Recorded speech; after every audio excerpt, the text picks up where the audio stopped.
Perfeito.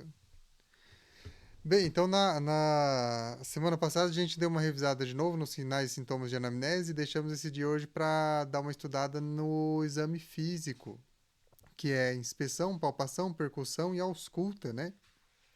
A ideia desses encontros é para a gente tentar estudar um pouquinho de semiologia médica, assim, mais da parte médica do que da parte fisioterapêutica ou osteopática, né? Se bem que a fisioterapêutica é mais parecida com médica também, mas como eu digo para o nosso colega Pado ali, a gente sempre vai tratar órgão, a gente tem que dominar a parte de avaliação também e do diagnóstico médico para fazer um diagnóstico diferencial, né?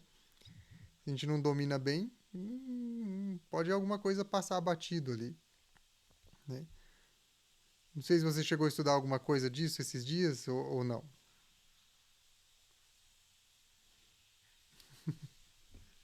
Bem, então vamos. É, ó, o que, que nós temos de inspeção? Eu vou mudar um pedacinho, eu estava dando muitos detalhes, né? Eu vou omitir alguns detalhes para a gente tentar terminar tudo hoje. E talvez depois eu grave uma aula inteira com os detalhes e deixo lá no YouTube, né? Então vamos pular um pouco direto para inspeção. Inspeção, né? Tá, a inspeção a gente tem dois tipos de inspeção na semiologia respiratória: a inspeção dinâmica e a inspeção estática, né? Então, na inspeção estática, o que, que a gente vai ver diretamente da parte do tórax? A gente vai ver os tipos de tórax. Então, a gente tem o tórax normal, né? Tem o tórax basicamente o fisiológico.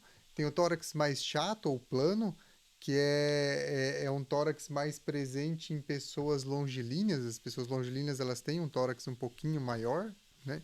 Um pouquinho com diminuição do diâmetro antero-posterior. A gente tem o tórax entonel ou globoso, que é um tórax que o diâmetro do aumento o diâmetro antero-posterior está aumentado, né? Então isso normalmente traz junto uma horizontalização dos arcos costais, um abaulamento da coluna torácica, um tórax mais curto, né?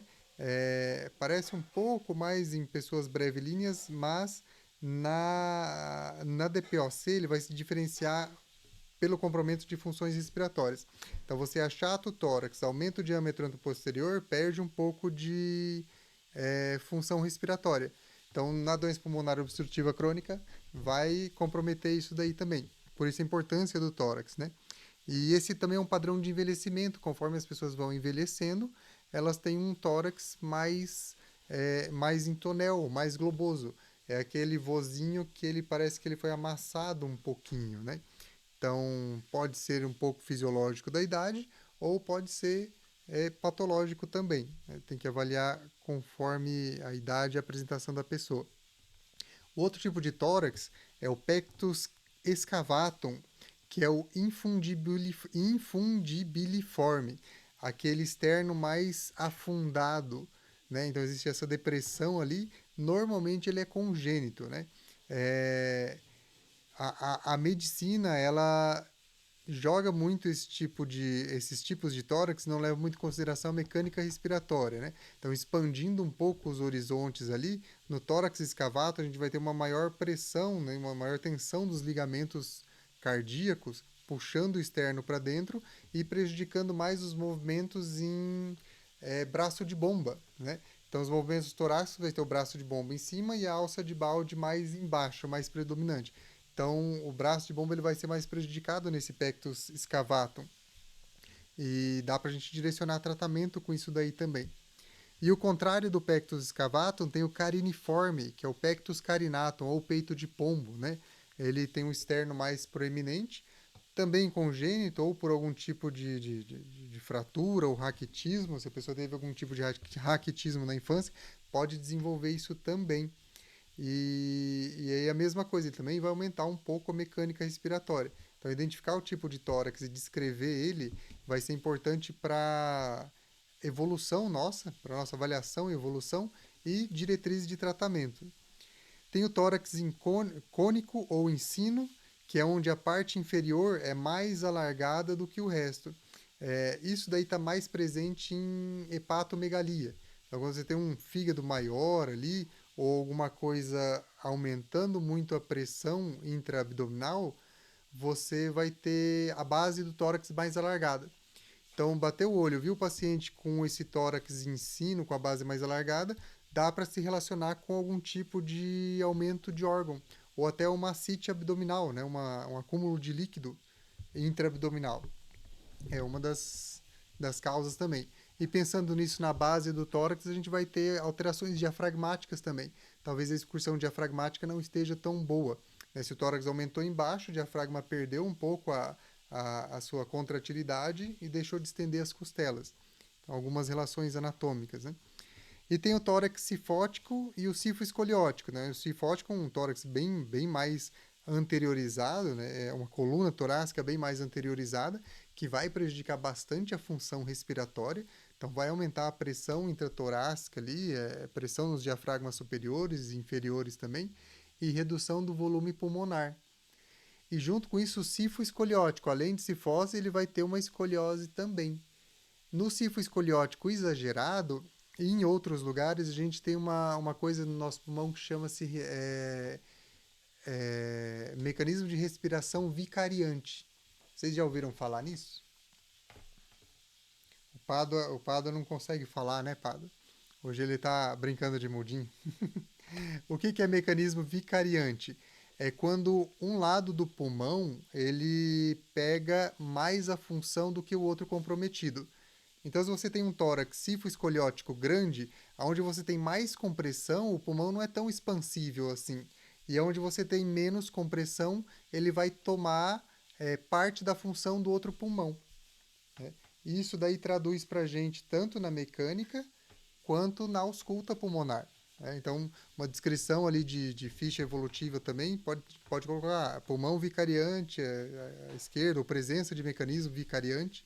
Né? Isso aí direciona também para a gente algumas coisas interessantes.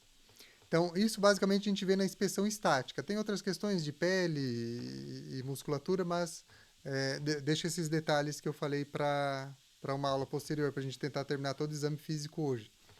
Na inspeção dinâmica, a inspeção dinâmica a gente vai ver os movimentos respiratórios, né? Os movimentos do tórax, não respiratório.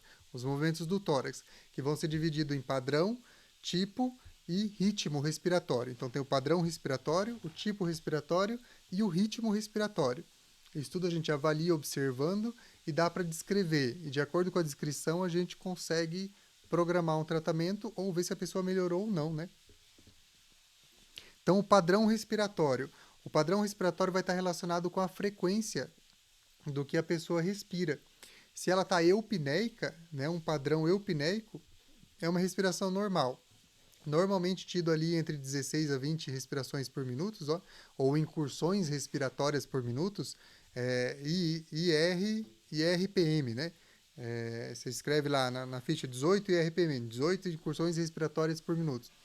Ou se ele está taquipneico, que é um aumento da frequência respiratória, além desse limite, ou se ele está bradipneico, abaixo desse limite. Alguns lugares descrevem isso mais ou menos como um aumento de 25 incursões respiratórias por minuto, seria uma taquipneia, ou uma bradipneia não seria ali, por exemplo, 15, 14, seria menor, seria 10, 8, né, respirações por minuto.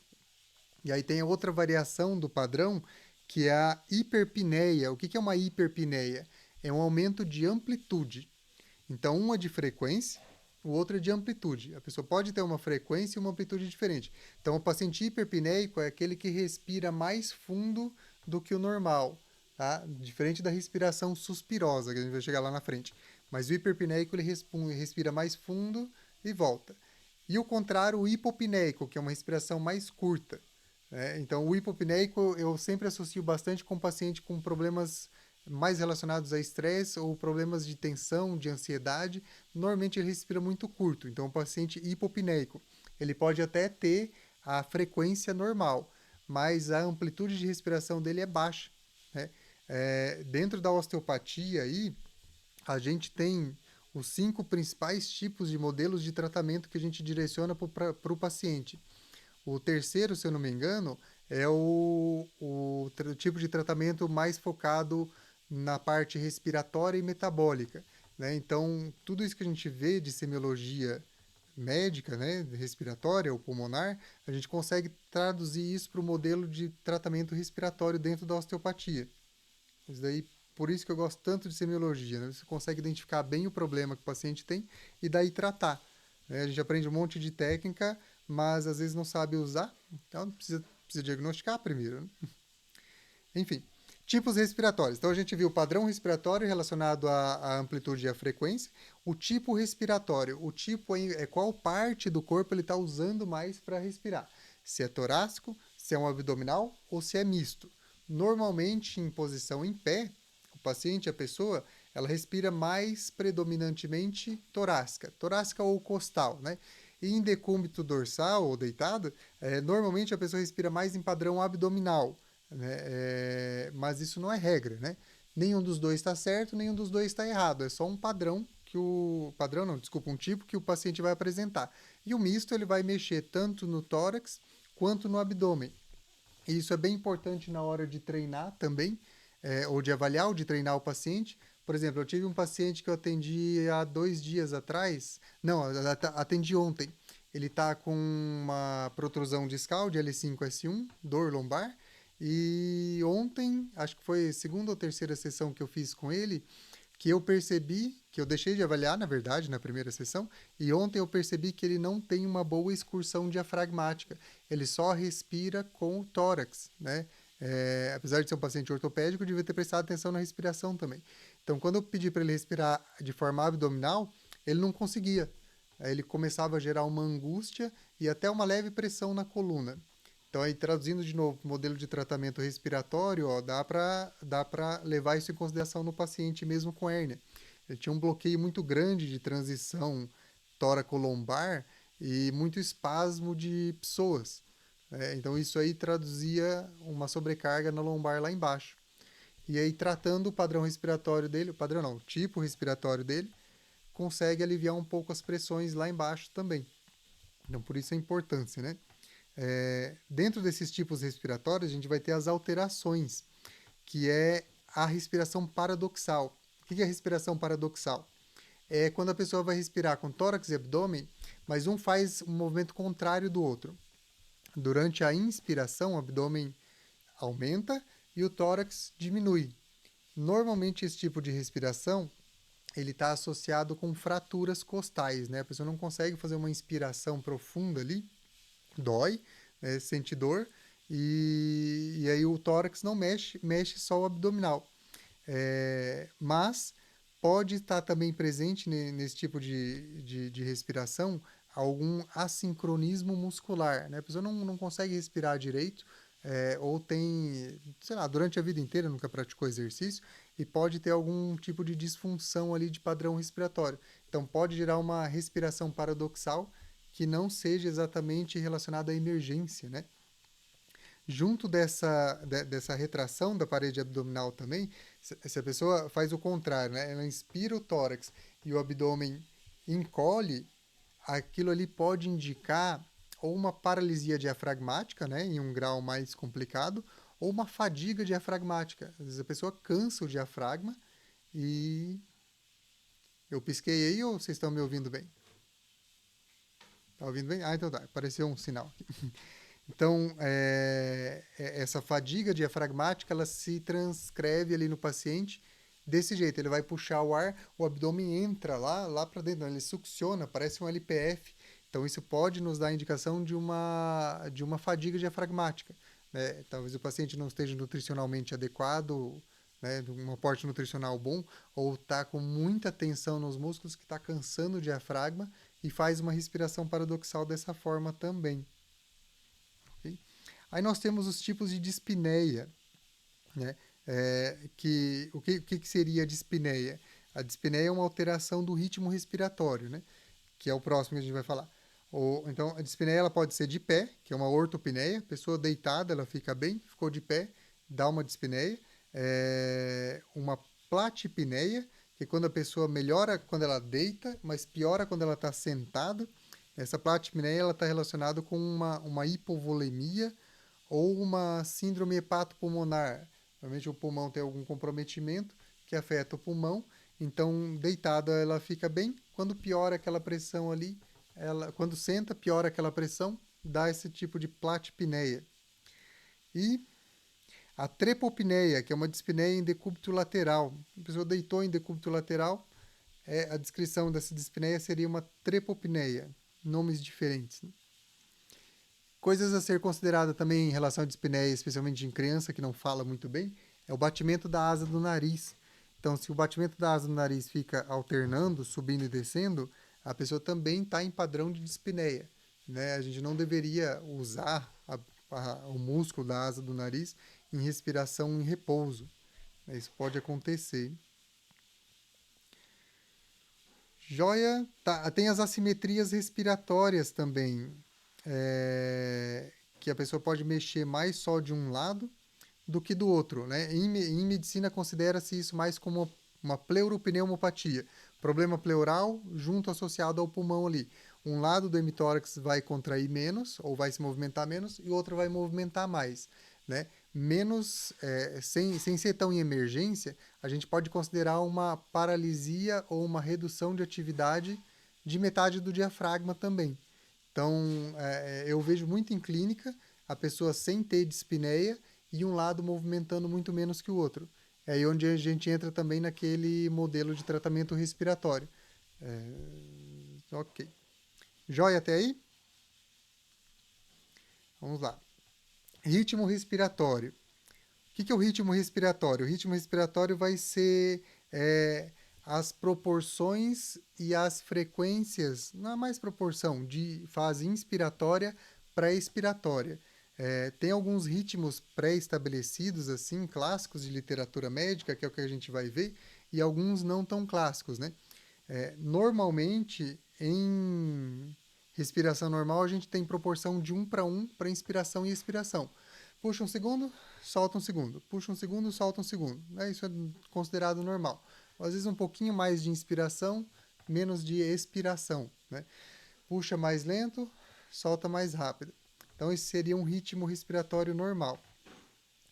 E aí tem a respiração de Cheyne-Stokes. Deixa eu ver que tem isso. A respiração de Cheyne-Stokes normalmente acontece numa situação onde os receptores de gás carbônico, os receptores de dióxido de carbono, não estão funcionando tão bem. Então, o paciente começa a respirar, começa a perceber uma falta de lavagem de gás carbônico, de dióxido de carbono, e começa a progressivamente respirar mais rápido e mais fundo para lavar o gás carbônico. Tá? Só que ele acaba ultrapassando isso e gerando uma alcalose respiratória. E ele começa a respirar progressivamente mais lento e mais curto para isso, até um período de apneia. Isso daí é classicamente descrito em insuficiência cardíaca congestiva grave, hipertensão craniana, acidente vascular encefálico e traumatismo crânioencefálico.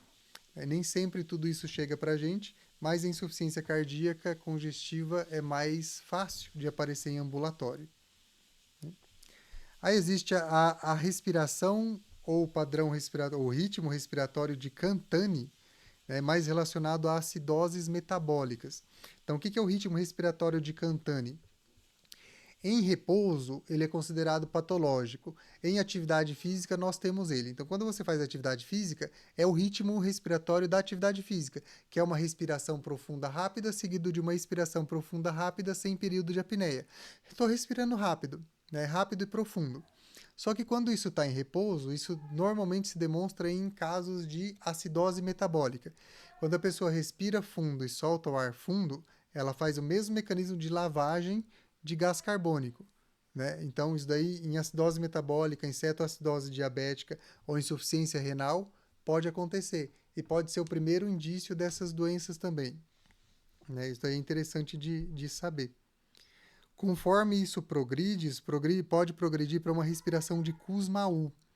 Então, a respiração de Kussmaul, ela é uma inspiração rápida, seguido de uma parada respiratória, uma expiração rápida, seguido de uma parada inspiratória. Tá? A título de curiosidade, a gente tem dois termos, que é a apneia e a apneuse. A apneia é a ausência de respiração na fase expiratória. Quando você puxa o ar e prende o ar, a gente chama de apneuse. né? Então, a respiração de Kussmaul tem inspiração, apneuse, expiração, apneia. Inspiração, apneuse, expiração, apneia. E ele normalmente é uma progressão da respiração de Cantani, para a pessoa tentar lavar um pouco mais de gás carbônico, de dióxido de carbono, por uma acidose metabólica. Pacientes doentes crônicos, especialmente os pulmonares, muitos vão apresentar essa relação alterada de acidose metabólica ou alcalose metabólica, né? Então, só para lembrar, a gente tem o pH do sangue ali, 7,35 ou 7,45.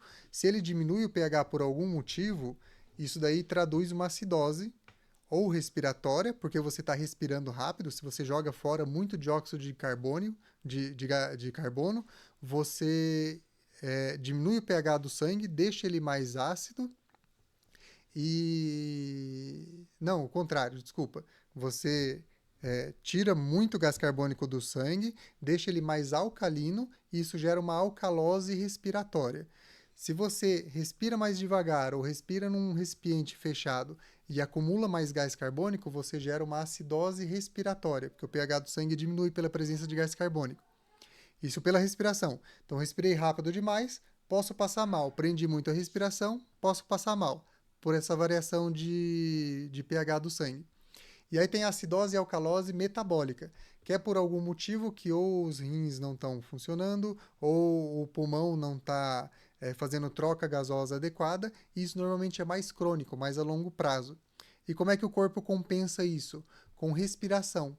Porque todo tamponamento metabólico é a longo prazo. Toda respiração é mais rápida. Então, você começou a respirar rápido, daqui a pouco você apresenta um pouco de tontura. Né? Você começou a respirar dentro de um saco ali, reciclando gás carbônico, daqui a pouco você também começou a apresentar tontura. É muito rápido isso. Né? Se a gente tivesse um aparelhinho que medisse a gasometria arterial fácil, daria para ver isso bem, bem rapidinho. Mas, enfim, é só para relembrar. E tem a respiração de Biot, que é a respiração atáxica, que é uma respiração que não tem ritmo, não tem padrão, não tem, ela muda aleatoriamente. Normalmente essa respiração ela tem indica algum tipo de comprometimento cerebral mais grave, né, nos centros respiratórios ali. Então a nossa respiração automática não está funcionando, então gera uma respiração atáxica ou de Biot. E por último, a respiração suspirosa. O que é a respiração suspirosa? É aquela respiração que a pessoa tem no meio da respiração uma inspiração profunda ou rápida ou uma expiração profunda ou rápida. Tá? Então tá respirando, respirando, de repente puxa um pouquinho assim. Então é a típica respiração de quem está chorando ou passando algum nervoso. É uma respiração mais associada a estresse, problemas de ansiedade ou problemas emocionais. Então, aquela pessoa que começa a falar do nada, dá uns suspiros, provavelmente é relacionado a isso. Sempre tem outras causas, mas são as maiores, né? E ainda na inspeção dinâmica, a gente pode ver um fenômeno em algumas pessoas que se chama tiragem costal. O que é tiragem costal? A gente tem os espaços intercostais, né, as costelas, os espaços intercostais com os músculos intercostais. Quando você respira fundo, os músculos contraem um pouco. Quando a pessoa apresenta essa tiragem intercostal, você vê a depressão entre as costelas, quer dizer, uma retração dos espaços intercostais. Né? Isso daí pode ser num lugar só ou pode ser generalizado. Pode ser no hemitórax, pode ser no tórax inteiro. Isso daí pode ser devido à dor, ou pode ser devido à telectasia ou muito esforço que a pessoa está fazendo para inspirar. Então, na telectasia ali você precisa fazer muita força, mais força para puxar o ar, porque o pulmão perde a complacência ali, né? E daí aparecem essas tiragens costais. Elas são mais frequentes em crianças. E dá para ver com mais facilidade em pacientes mais magros também, né? Por questões óbvias. Paciente mais gordinho, mais obeso ali, vai tampar bem esse espaço. Então, talvez ele tenha isso daí ou não. E a presença dessa tiragem intercostal indica para a gente algum tipo de fadiga respiratória também. No paciente que não tem tantos sintomas respiratórios, ela pode indicar alguma disfunção localizada ali. Ok? Então, passando da inspeção para a palpação, se alguém tiver alguma dúvida ou consideração ali, pode me interromper. Tá. Então, passando para palpação. Então, como um modo geral de palpação, a gente vai avaliar algumas lesões superficiais ali da pele, ou das costelas, ou dos músculos.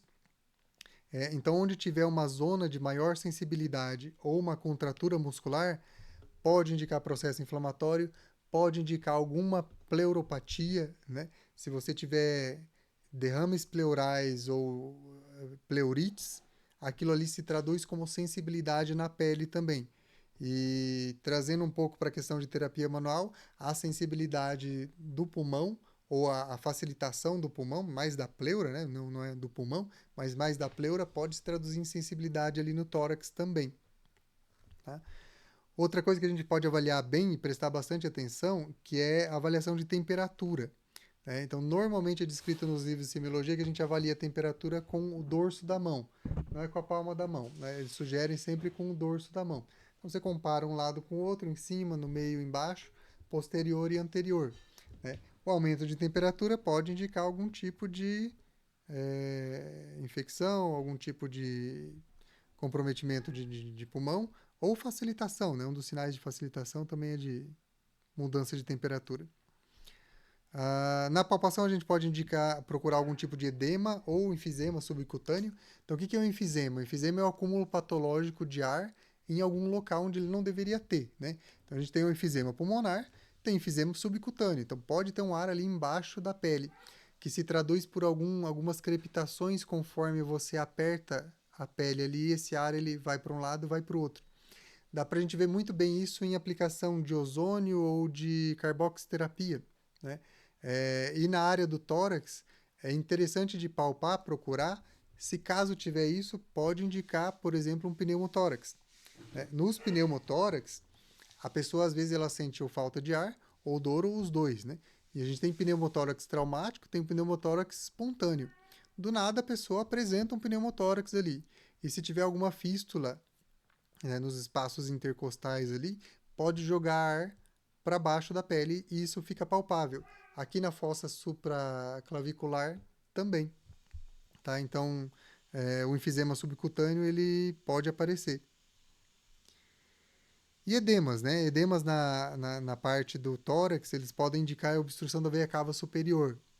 Então, a drenagem, resumindo a grosso modo, né, a drenagem venosa do tórax, normalmente ela vai para a veia cava superior e algum tipo de edema ali localizado no tórax pode, talvez, indicar a obstrução da veia cava superior.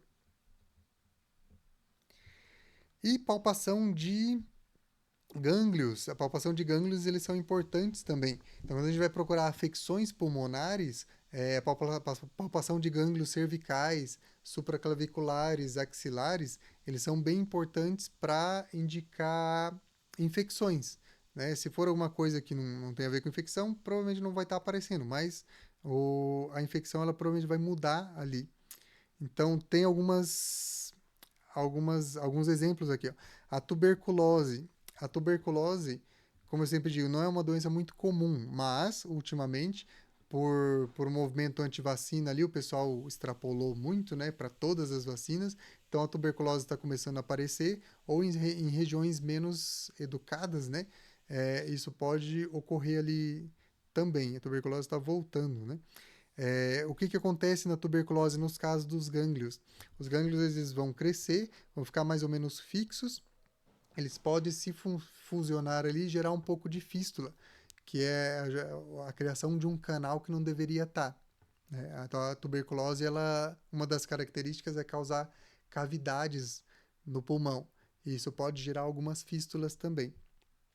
Nos gânglios axilares e supraclaviculares, se a gente palpa, né, os axilares e os supraclaviculares que apareceram recentemente, que a pessoa falou, olha, apareceu um caroço aqui, ou um caroço aqui, ou um caroço do lado, e ele está mais durinho, isolado, é uma alta suspeita de algum tumor maligno. Né? Então, algum tipo de câncer ou malignidade em alguma coisa.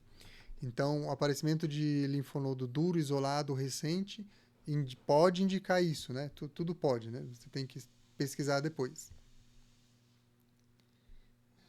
Joia até aí? Tá. Então, palpação meio geral. Agora, a palpação do pulmão em si, não vai palpar o pulmão, né? Mas a palpação do tórax. A gente vai conseguir ver a expansibilidade do tórax, que é uma avaliação mais direta ali com as mãos, né? Através da palpação. Deixa eu pegar uma figura aqui. Deixa eu ver.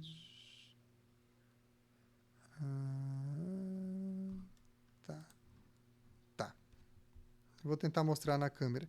Então, uma forma fácil de pesquisar a expansibilidade dos pulmões é colocando as duas mãos tanto na região posterior quanto na região anterior.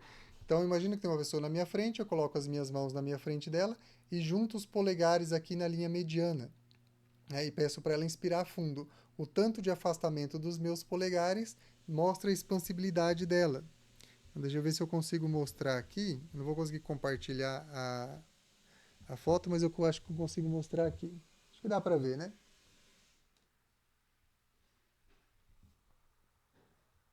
Conseguem ver a posição das mãos? Joia. Então, isso daí, se você pede uma inspiração, você consegue ver o tanto de afastamento dos dedos, né? E isso pode ser feito no ápice ou embaixo, nas bases, né? Então, bem nas bases, tanto na parte posterior quanto na parte anterior. E isso daí, para quem trabalha também com terapia manual ou algum tipo de terapia que envolva respiração, você consegue ter um feedback de antes e depois. Então, se no começo não estava afastando, após toda a sua terapia estava tendo um afastamento maior, você melhorou a expansibilidade dos pulmões. Outra forma de avaliar é colocando a mão na frente e atrás, né, na coluna torácica ali no externo, e pedindo uma inspiração profunda. Isso você vai avaliar mais o movimento em braço de bomba, né, das costelas superiores. E embaixo, do lado, deixa eu baixar um pouquinho a câmera aqui. Então, do lado, nas costelas, nas bases, pedir a inspiração forçada e volta. Então, você consegue avaliar os movimentos de alça de balde das costelas inferiores, né? E mesma coisa, dá para comparar de um lado com o outro. É uma questão interessante, né? Esse comparativo, isso que eu vou falar agora, ele não é tão bem descrito nos livros de medicina, né? Aí onde a medicina ela para um pouco com esse tipo de descrição e que vale mais a pena para a gente. Se você compara um lado com o outro, pode ter um lado que está mexendo e o outro não. Ou só em cima não está funcionando e embaixo está funcionando muito bem. Então você consegue direcionar bem a sua terapia para isso, né?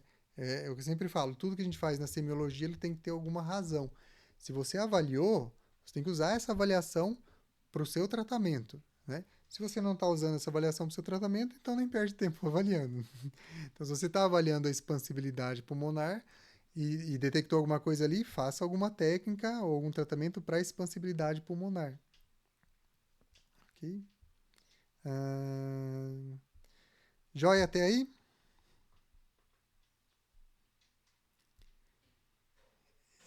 Deixa eu ver, deixa eu ver, deixa eu ver. Tá, temos também de avaliação ali na palpação uma coisa que chama frêmito tóraco-vocal. A palpação ainda tem um pouco mais usado. A percussão e o frêmito está cada vez sendo menos usado, eu acho, porque as pessoas estão perdendo um pouco de mão ou estão dependendo muito de exames, né? É muito mais nítido eu fazer um exame, ver alguma coisa, só que demora mais. Na palpação e na percussão, eu consigo ver isso rápido. É tão exato quanto o exame? Não, mas é de graça, é rápido e está ali pronto, né? Então você pode fazer alguma coisa que dê algum dado ou não. E eu vejo que muita gente não faz mais. Então, o que é o frêmito tóraco vocal? Quando você fala aquele famoso 33, né, dos exames, você gera uma vibração pulmonar do ar no pulmão e isso ressoa na parede torácica. Então, com as mãos ali, você consegue sentir essa vibração. Eu já vi descrição em livro que é para você sentir dos dois lados ou para você sentir um lado, depois o outro, com calma para comparar. Essa questão do falar o 33, na verdade, tanto faz, desde que você tenha uma vogal mais presente, né? Eu, pessoalmente, eu acho que o paciente falando A contínuo, você gera uma vibração bem melhor e mais contínua ali para sentir, né? O 33, às vezes a pessoa fala, 33. E não vibra nada. Então precisa falar um pouco mais alto e tal. Mas esse frame tóraco vocal é para sentir essa vibração. E como é que a gente interpreta isso? Ou ele vai estar aumentado, ou ele vai estar diminuído, né? Quando ele está aumentado, então quando você tem consolidações de pulmão, então qualquer coisa que gere consolidação do pulmão, ou tumor, ou infarto pulmonar, ou tumor, infarto pulmonar, basicamente isso daí, né? Então que você tiver isso daí, a vibração ela vai aumentar. Por que ela aumenta? O som ele se propaga melhor em meios sólidos. Tá? Então, em meio sólido, o som se propaga mais rápido. Então, você tem um frêmito tóraco vocal aumentado. Mas como é que eu sei que ele está aumentado, diminuído ou normal? Aí é com experiência, né? Você avalia um monte de gente, você acostuma a sentir o frêmito de várias pessoas, e daí quando algum tiver aumentado ou diminuído, você vai saber. Não tem um padrão para isso, né? Por isso que às vezes talvez não seja tão cobrado, porque cada um sente de um jeito. Né? E o que reduz? É, algumas afecções pleurais, ou derrame pleural, né, o líquido ali ele bloqueia um pouco da passagem do som, ou pneumotórax, né, igual eu falei, no ar ele vai ter um bloqueio ali de ar, de massa sólida para o ar, para depois massa sólida que é a parede torácica, ele não vai vibrar tanto, então ele vai reduzir.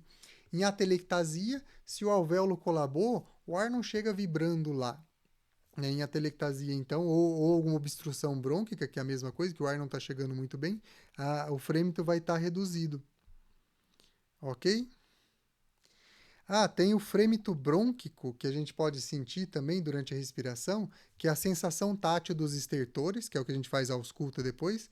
E tem o frêmito pleural, quando você tem um atrito pleural, que é o que a gente faz na ausculta também, você pode sentir isso com as mãos ocasionalmente. Daí na descrição você não coloca a ausculta de frêmito brônquico. Quer dizer, você não coloca a ausculta de som brônquico com as mãos, né? Você coloca frêmito brônquico. Então tem diferença de um sinal para o outro. Então, como eu digo, sempre a descrição ela é bem importante, né? Felizmente para os fisioterapeutas, raramente a gente enfrenta qualquer tipo de processo ou sindicância ou qualquer coisa do tipo. Mas para médico que precisa o tempo todo ali estar revisando o prontuário por algum problema, quanto melhor ele descreve, melhor ele avalia e melhor ele evolui, né, mais protegido ele está. E a gente também. E não necessariamente questão de legislação, mas questão de evolução. Né? Você avalia um monte de coisa. Se você não escreve isso, na próxima vez que você avaliar, talvez você não lembre. Então avaliou, deu alguma coisa alterada, escreve. O que eu faço, né? Eu, Alex, faço. O que é normal eu não escrevo. Só que isso pode levar a um erro. Aí eu não lembro se eu avaliei ou não. Pode ser que eu não tenha avaliado, né? O certo seria escrever tudo, né? Sensação de som normal, murmúrio vesicular presente, ausência de ruídos adventícios, tal, tal, tal. Né? Então, quanto melhor descrita a nossa evolução, melhor vai ser o nosso programa. Toma tempo? Toma, mas deveria ser assim, né? No começo é difícil escrever tudo, mas depois com prática isso sai fácil, isso fica mais automático. Isso é uma coisa que eu vejo também de muito diferente em relação aos fisioterapeutas dos médicos. Os médicos repetem a atividade deles até a exaustão, até morrer, até cair o dedo. Então ele vai fazer uma ficha ali, no caso pulmonar que a gente está falando, ele vai fazer 1000 fichas ali, um monte até dar cãibra nos dedos, né? Então vai ficar 12, 14, 15 horas no plantão, escrevendo, fazendo ficha e fazendo evolução. Eventualmente isso daí fica bem automático, né? O fisioterapeuta, não generalizando, né? Mas dos que eu conheço em questões de graduação acadêmica, às vezes descreve um pouco e acabou, e não repete nunca mais, e não traduz isso muito para a prática. Aí muitos colegas que eu vi dos lugares onde eu já trabalhei, onde já conversei, dificilmente mantêm um prontuário certinho, né? A maioria das pessoas nem tem prontuário, né? Lembra do caso de cabeça, mas pode deixar passar alguma coisa. Enfim, esse é o parênteses sobre a importância da evolução. Passando de palpação para percussão. Então, na percussão, Ali, a percussão abdominal a gente se importa bastante, mas tem a percussão pulmonar também. Então, a percussão pulmonar ela vai trazer dados parecidos com o da ausculta, mas através do som ali pela percussão. Só que diferente da ausculta, ela vai ter uma penetração, vamos dizer assim, de uns 5 centímetros abaixo ali do gradil costal. Coisas muito profundas, ela não pega, né? É, então, a palpação, a percussão ela vai ser feita igual do abdômen, com o movimento do punho, batendo assim, sobre algum dedo, né? Nem muito forte, nem muito fraco, suficiente para gerar som. E a gente vai ter 4 tipos de som no pulmão, né? Não, no pulmão não, no tórax, que é o som claro pulmonar. Então, o som pulmonar, ou o som claro pulmonar, ele não é maciço e nem é timpânico, que é o que a gente vê muito no abdômen, né? No abdômen a gente tem o maciço e o timpânico. No tórax a gente tem o maciço, a gente tem o timpânico e tem o som claro pulmonar, tá? Então, o som claro pulmonar, vamos colocar ali, é algo parecido, algo entre o maciço e o timpânico, vai, mais ou menos. Mas é nítido ali o som do pulmão. Então, isso dá para fazer na gente bem, bem fácil, né? Eu sempre falo, testem vocês, pratiquem vocês e vocês vão ver simples.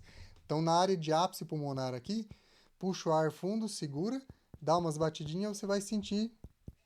Não sei se dá para ouvir o barulhinho daí, né?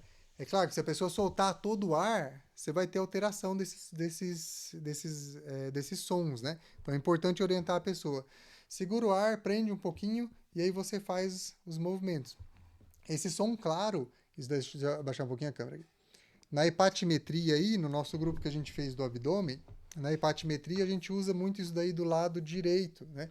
Então você começa a percutir na linha médio clavicular, indo para inferior, começa a percutir, você vai ter o som claro pulmonar, até quando você chegar ali mais ou menos no sexto, sétimo, oitavo espaço intercostal, ele vai mudar para som maciço, então vai ser um som hepático.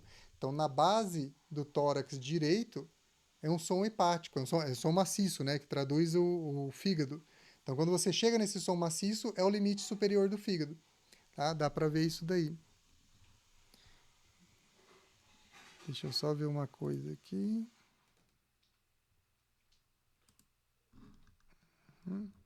Só ver se o meu fone está funcionando.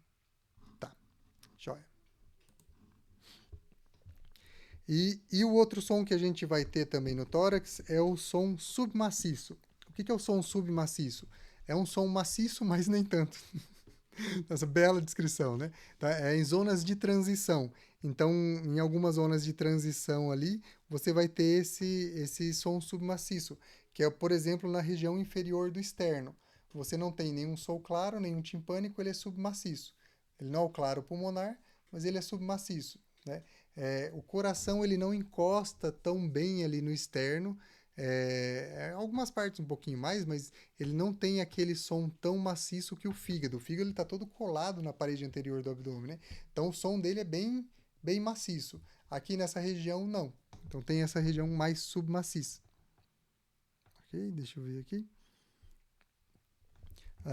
Tem algumas percussões interessantes. Então, no hipocôndrio direito ali que eu falei, a gente vai ter um som maciço por causa do fígado. Na inspiração profunda, o fígado tende a descer até uns 5 centímetros. Então, você modifica essa altura do fígado ali. Você pode fazer uma percussão na região, pedir uma inspiração profunda e depois uma expiração profunda. Ver a diferença do som, se ele está mais claro pulmonar ou maciço. Daí você consegue ver um pouco dos limites do fígado. Se estiver muito alta essa região ou não mudar muito com a inspiração, pode indicar uma hepatomegalia também. Quando você tem nessa região de base do hipocôndrio direito uma percussão com som timpânico, pode indicar uma interposição de alça intestinal entre o intestino e o diafragma. Então, ocasionalmente tem isso, tem o diafragma em cima, o fígado embaixo, e uma alça intestinal às vezes entra ali nesse espaço. E nisso daí você tem aqui uma percussão mais timpânica, né? Que é o som natural do intestino. Então isso daí é interessante, especialmente para quem trabalha muito com fígado. Né? Tá. Em hérnias diafragmáticas. Em hérnias diafragmáticas você tem a passagem ali do do estômago para o hemitórax esquerdo, então você tem a substituição da base ali de som claro pulmonar para som timpânico também. Você tem a bolha gástrica e ali no tórax, então a percussão dessa região que pode indicar isso daí seria um som timpânico onde não deveria ter. Então isso daí é interessante também para a gente trabalhar com isso. Tá? Aqui nessa região do hipocôndrio esquerdo, um pouco mais lateral, é onde a gente tem o baço. Na região do baço ali, que é chamado de espaço de Traube, também é uma região maciça. Né? Essa região maciça, o baço é um órgão maciço, então a gente tem uma região é, de som maciço, mesmo som do fígado. Eu estava falando do fígado timpânico ou não? Tá, se eu falei alguma coisa do fígado timpânico, tá errado. O fígado é maciço. Eu tô falando maciço timpânico, eu tô confundido. Então, o fígado é maciço e sons timpânicos são sons ocos, sons de intestino. Então, aqui no espaço de Traube, a percussão dele, você vai ter um som maciço do órgão maciço. Se você tem um som mais timpânico, isso daí pode indicar, ou até que não seja uma coisa muito difícil de ver, mas a esplenectomia, né? Retirada do órgão ali, do baço, você vai deixar de ter esse som maciço e troca ele para timpânico. E se você tiver uma área muito grande de som dessa maciez aqui na lateral esquerda, pode indicar esplenomegalia também. Então, de novo, o importante é treino. Você vai treinando, você vai percutindo vários pacientes, você vai tendo várias experiências. O dia que você pegar uma alteração, você vai conseguir identificar muito bem. Uhum. Joia até aí? Deixa eu ver de percussão. Ah, tem uma percussão interessante aqui que o Porto também descreve, que é a percussão da coluna vertebral. A percussão em cima da coluna vertebral, ela não vai dar um som, ela vai dar um tuk-tuk, né? Não é um som timpânico nem maciço, é um som mais seco, que é um som normal. Quando você tem um som, um derrame pleural de médio volume, que ele não é septado nem de um lado para o outro, você tem a presença de som maciço ali na coluna torácica. E se o paciente inclinar um pouquinho para frente, esse som maciço desaparece. Tá? Por que eu acho bem interessante a gente explorar bastante essas partes de derrame pleural? Porque nem todo derrame pleural é hospitalar. Então, a pessoa com um pouco de afecção pulmonar, ela pode apresentar derrame pleural. E dependendo da região onde você mora, isso é relativamente comum. Né? Igual eu dei o exemplo na outra vez, eu morando aqui no sul, que tem trocas de temperatura muito bruscas, ou trocas de sazonalidade, de estações assim bem definidas, muitas pessoas apresentam bastante essas afecções pulmonares e pode apresentar um pouco de derrame pleural. Isso daí nem sempre leva ela para o hospital, mas pode levar para o teu consultório com dor torácica.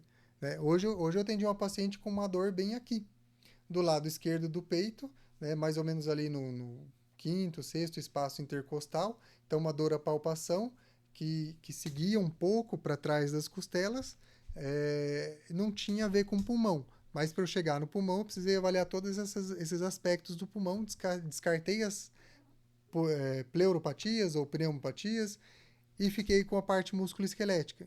Tá? Mas também já atendi outros pacientes que chegaram e estavam com muitas dores e chegamos à conclusão de que eram causas pulmonares. Então, essa parte de percussão, de palpação, eu acho ela bem importante, mesmo você trabalhando no hospital ou não. E, como eu sempre digo, os osteopatas que vão trabalhar com órgãos, eles têm que ser muito bem preparados para fazer, no mínimo, um diagnóstico diferencial. Se é uma parte mais médica, mais importante ou não. Se é uma bandeira amarela ou não. Se é uma bandeira vermelha ou não. Porque a dor é comum para várias causas, né? Mas o que a gente pode atuar, às vezes, tem limitação. E para fazer isso, a gente precisa de uma semiologia muito bem feita. Nunca é demais lembrar. Né? Tranquilo até aí? Ó, nós terminamos a inspeção, palpação, percussão, sobrou a ausculta. Mas como já é 10h05 e para não estender o tempo, e só tem 8 minutos de chamada também, deixa a ausculta para uma outra ocasião. Talvez semana que vem. Vamos ver. Eu vou tentar traduzir isso tanto no material de tópicos. Eu gosto de estudar muito por tópicos, né? E depois eu vou mandar para vocês. Então, os meus tópicos eles ficam assim, né? Dá para estudar por mapa mental, mas eu acho meio bagunçado. Tem gente que gosta, algumas coisas são legais, outras nem tanto.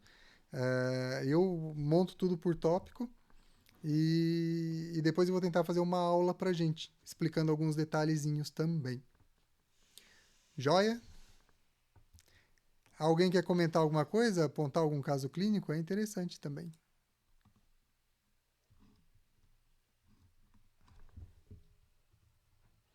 Oi?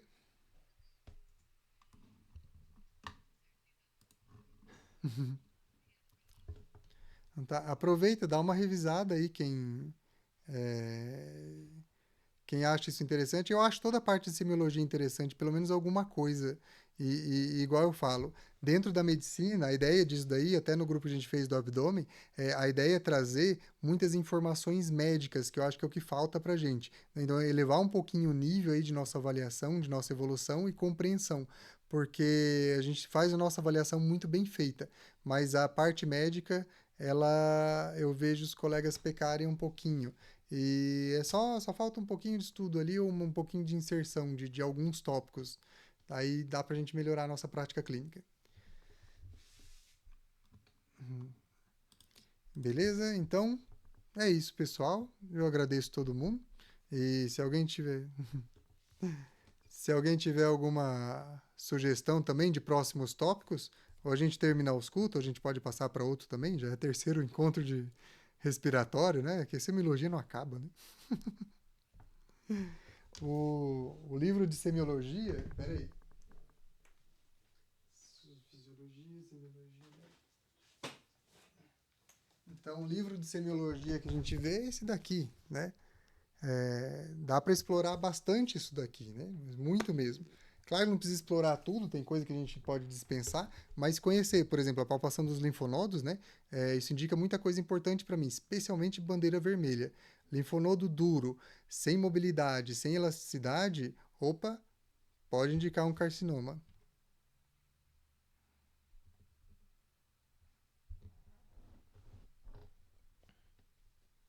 Sim, sim, é,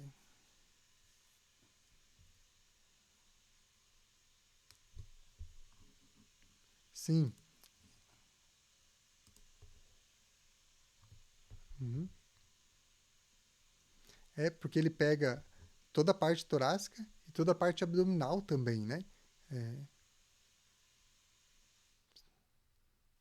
exatamente. É. E na palpação, se a gente pegar a semiologia dos linfonodos, eles têm características, né? Então, a gente descrevendo as características, a gente pode indicar alguma coisa mais simples ou mais complicada, né? Igual essas coisas, murmúrio vesicular aumentado, diminuído ou ausente, né? Então, tem essas classificações. E, enfim, eu adoro semiologia bastante, a Lara conhece aí, né? Desde a época de faculdade. Sempre gostei de semiologia e vamos nos aprofundar, quem quiser. Ou a gente troca de tema na próxima também. Vamos.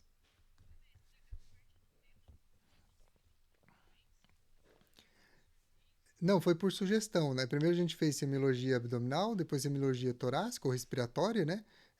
Teria cardiológica, mas não necessariamente. E aí o próximo é segundo sugestão. Se quiser, a gente continua na semiologia. Dá para passar uma semiologia musculoesquelética também, porque eu acho bem interessante a forma com que a atuação médica tem dentro da ortopedia, uma sequência mais certinha, né? E os fisioterapeutas não têm tão bem essa sequência certinha, dá para a gente padronizar isso melhor para melhorar o atendimento, ou qualquer outro tema também. Estamos abertos.